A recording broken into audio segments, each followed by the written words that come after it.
Finally, nakapunta na nga rin dito sa Apua na sinasabi nilang merong white sand at pine tree. Hey, it's me, Bads Veron. It's another day, another ka-vlog-vlogan. At ngayon nga, isasama ko kayo sa aming biyahe papunta nga dito sa Apua. By the way, isa nga ito sa 7 isla dito sa Camarines Norte. At bago nga makapunta sa Apua ay dadaanan nga itong Kanimog Island. At syempre, sa pagpunta nga sa bawat isla ay kailangan mo sumakay sa bangka.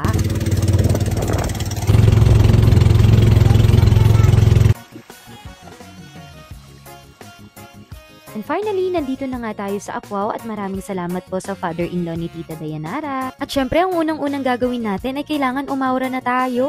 At ito nga mga puno na ito yung sinasabi nilang pine tree. Pero sa totoo lang, ang tawag po dito ay agoho tree. At alam nyo ba na may mga artista na rin pumunta rito tulad nila Kenchan at Sunshine Dizon? Saktong-sakto nga yung pagpunta namin dito dahil kaunti lang yung tao. Yung tipong parang ikaw yung may-ari ng resort, talaga makakapag-aura ka kahit saan.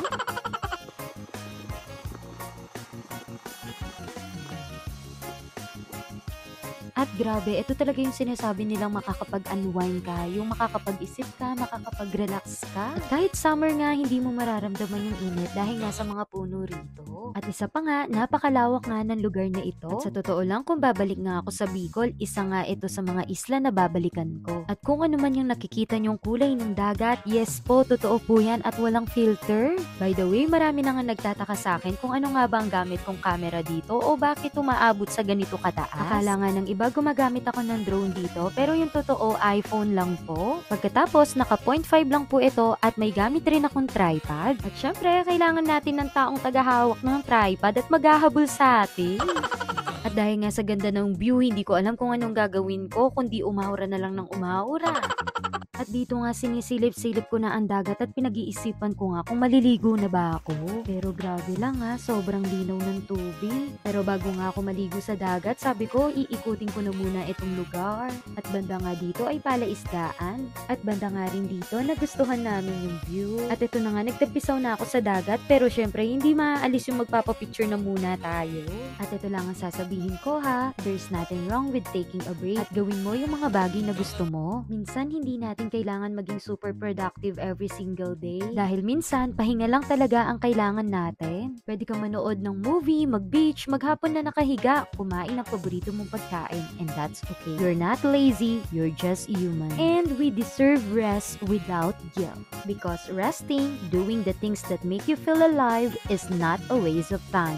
It's self-care. Sabi nga sa Biblia, Ecclesiastes 3:13, ang tao'y dapat kumain, uminom at magtamasa ng bunga ng kanyang pagtatrabaho. Ito'y kaloob ng Diyos. And it's one way of honoring your hard work. Kaya kung feel mo nang mag-leave, sige, mag-file ka na. Charis. At ayun na nga, dahil hapon na nga, uuwi na rin kami. Dahil sa totoo lang, 1 oras lang naman ang biyahe namin, galing kung saan kami nag-i-stay. By the way, 7 isla nga itong pinagmamalaki ng Camarines Norte at isa pa lang ang napuntahan ko. At ito ibubulong ko lang sa inyo. Sinasabi nga nila, yung pinakamaganda talagang island dito, yung Calaguas Island. At kung hindi ka makapunta sa Boracay, ang the best daw na puntahan, yung Calaguas Island. Pero kung gusto mo naman yung kaunti lang yung tao, pero sobrang ganda ng view at dagat, dito ka na sa Apua. At yun lamang po. Thank you for watching!